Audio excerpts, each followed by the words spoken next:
Getup போட போகிறோம். வாங்க பார்க்கலாம். ட்ரெஸ் போட்டாச்சு. கொஞ்சம் காமெடியாக தான் இருக்கும். கொஞ்சம் மேக்கப் போட்டு பாருங்கள். நம்ம தங்கச்சிக்கு பவுட்ரு போட்டுக்கலாம். தம்பிக்கு பொட்டு வச்சுக்கலாம். டாக்டரோட ஃபவுண்டேஷனை சந்தனமாக பயன்படுத்திக்கலாம். ஃபவுண்டேஷனை போட்டுக்கலாம். நம்மளுடைய பஞ்சை வச்சு ஸ்ப்ரெட் பண்ணிக்கலாம். விட்டுக்கலாம்.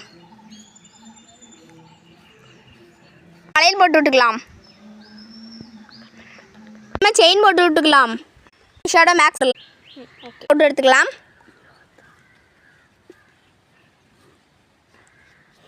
நெக்ஸ்ட்டாக நம்ம தங்கச்சிக்கு ஒரு கேர்ள் கிட்ட போட்டு விட்டாச்சு. ராசு ராசு